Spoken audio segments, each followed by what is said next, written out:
Good day, viewers. Welcome to Primetime Multimedia TV's broadcast. My name is OKOJIE Endurance. Today, as you can see, I am in the Eastern Northeast local government area of Edo State. According to our research, it was being said that in the 19th century, when the British invaded Nigeria, so many kingdoms gave up easily, even without a fight. But in Edo, Esan, to be precise, they fought back. And today, we right here in front of the statue, the monument and the edifice of His Royal Highness Ogbidi OKOJIE the Great, the 14th ONOJIE of Uromi Kingdom, who ruled between 1857 to 1944.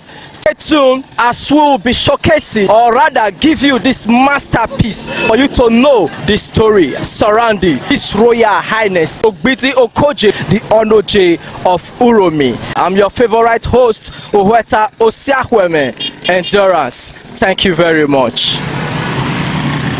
By the end of the 19th century, when the British was unseating the traditional rulers in Nigeria and establishing British colonial system, the British invaded kingdoms in Nigeria. Some rulers surrendered easily, some without a fight, but the Edos, Esan in particular, fought back.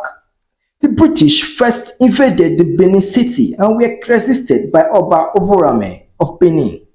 The Benin lost and Oba Uromi was exiled to Calabar in 1897. Next, they moved east and invaded Uromi in 1901. What the British did not know was that Esans are warriors and good in military campaigns. At the time of invasion, OKOJIE was the crown prince. His father, King Okolo, was the ONOJIE of Uromi. OKOJIE had a son, Prince Wagbale. The British expedition force invaded with 226 men, cannons and shotguns, but were held back by Uromi military led by OKOJIE. Unlike the Benin invasion, which lasted for 13 days, the Uromis held the British for 45 days with only 10 guns, bows and arrows.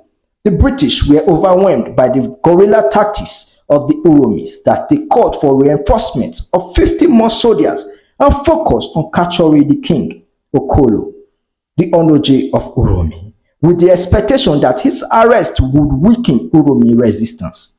In the course of hostilities, the colonial forces received intelligence reports that Prince OKOJIE and not the king was the drilling ideologue of the armed resistance.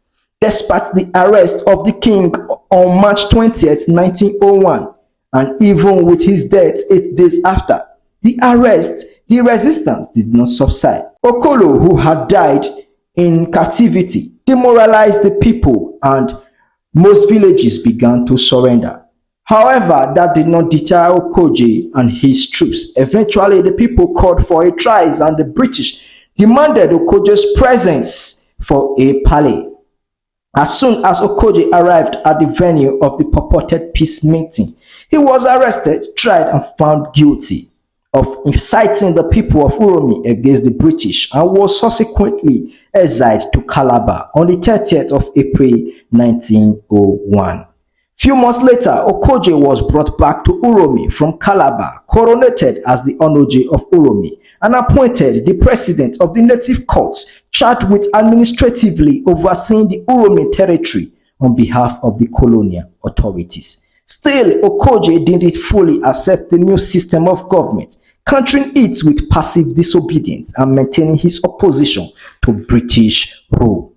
He ruled like a pre-colonial monarch. The British were pissed, exiled him again the second time to Benin City in 1990 and installed his son as ONOJIE. From exile, OKOJIE protested his removal, writing petition after petition and insisting he is still king as long as he is still alive. Through his loyalists, he continued to mount tension, protests and demonstrations in Uromi for his recall even after 5 years in exile in Benin City. The British were worried that OKOJIE's proximity to Uromi was dangerous to the peace of Uromi. They moved him further from Benin to Ibadan, but OKOJIE was a diehard.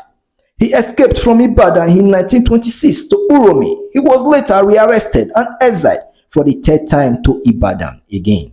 In 1927, the colonial authorities increased taxes for adult maize throughout southern Nigeria, causing anti-tax riots in Uromi. The people became so violent, accusing ONOJIE Owagbali, the son of Ogbidi OKOJIE, of bringing hardship and demanded for the release of OKOJIE, his father.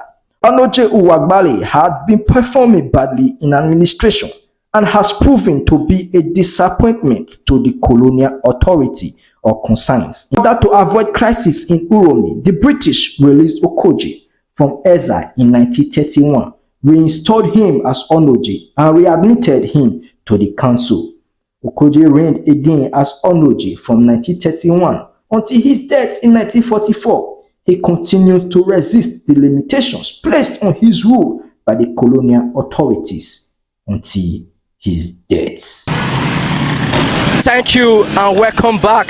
Don't forget, Primetime Multimedia TV is that online TV whose purpose is to showcase the rich cultural heritage of our people, your people, and using the medium to promote our indigenous culture, morals, and community life through broadcasting. Don't forget also, for your event coverage and live streaming, we are at your service.